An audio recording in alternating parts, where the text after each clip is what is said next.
C'est difficile de rêver quelque chose que tu n'as jamais fait et de pas avoir un minimum de peur. Soit tu es un psychopathe, soit tu es un blasé, soit tu mens, soit tu vises pas assez grand. Il y a plein de choses qui me font peur. J'aime bien cette idée que si tu n'as plus peur, c'est que tu rêves pas assez grand, tu vois. J'ai réalisé mon rêve qui était de créer des conférences, avoir du monde à qui partager, vivre du métier du coaching. Je veux aider un maximum de gens à transformer leur vie. Et en fait, ce rêve-là, je l'ai réalisé. Et là, en ce moment, mon nouveau kiff, c'est d'aller transformer des vies, mais que ce soit pas forcément moi qui le fasse. Et plutôt de le vivre en équipe. Construire la bonne équipe, fédérer la bonne équipe, embarquer la bonne équipe, créer un climat où les gens sont heureux de travailler ensemble et ensemble aller faire des trucs de dingue.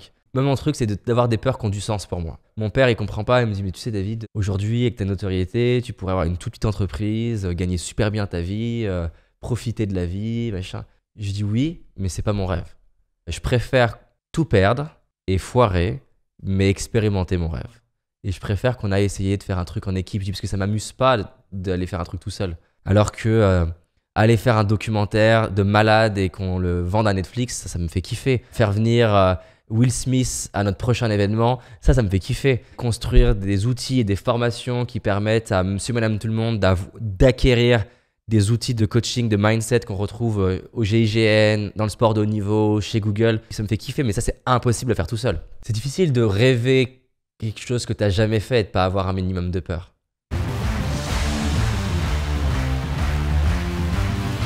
Un truc qui m'a toujours aidé, qui est très vieux, hein, c'est pas moi qui l'ai inventé. Marc Aurèle, il disait « Memento mori », rappelle-toi que tu vas mourir. Ce qui m'a toujours accompagné, c'est le dernier jour de ma vie. C'est-à-dire qu'en fait, je me visualise au dernier jour de ma vie et je me demande qu'est-ce que je veux me raconter au dernier jour de ma vie. Et ça permet de mettre plein de choses en perspective. C'est-à-dire qu'en 2014, donc ça fait maintenant 3 ans et demi que je fais des conférences. Et donc je me dis, l'humour, ça serait vraiment le truc, la prochaine étape en fait. Le prochain défi, le prochain truc qui me ferait vraiment peur. Je vais réserver le Pasino d'Aix-en-Provence, qui fait 1200 places, en sachant que ma plus grosse conférence de l'époque, c'est 380. Et en plus, on passe de conférence à un spectacle d'humour. Les gens me disent, mais est-ce que tu as eu peur que ta salle se remplisse pas, les 1400 personnes? Bien sûr que j'avais peur de ça. Est-ce que tu avais peur d'être ridicule? J'avais hyper peur d'être ridicule. Je suis allé 10 fois aux toilettes avant le 12 octobre ou le 14 octobre, je sais plus. La salle qui est blindée, qu'on a 1400 personnes. On a démarré 45 minutes en retard. Parce que gérer 1400 personnes quand tu sais pas gérer, c'est n'importe quoi. Hein.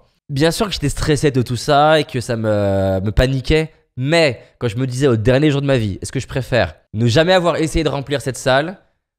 Ou est-ce que je préfère avoir été ridicule, critiqué, moqué, mais avoir essayé? Au dernier jour de ma vie, c'est toujours avoir essayé. Et d'ailleurs, c'est pas que moi qui le dis, les études, elles le montrent. Scientifiquement, les chances de culpabiliser et de s'en vouloir sont beaucoup plus élevées pour les choses que tu n'as pas faites que quand tu rates. C'est-à-dire qu'en fait, au final, on est plus heureux de rater que de ne pas essayer.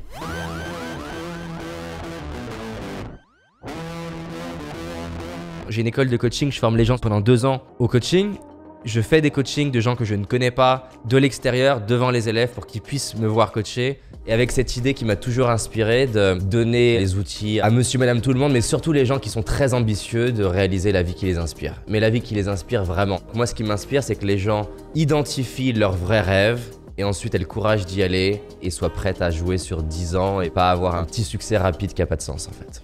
Alors si tu es coach, que tu as envie de le devenir, que tu es intéressé par avoir un impact dans la vie des autres et créer des étincelles dans leurs yeux, alors j'ai un guide qui est fait pour toi. Un guide sur les questions impactantes à poser en tant que coach. Tu peux le télécharger gratuitement en cliquant sur le bouton qui apparaît.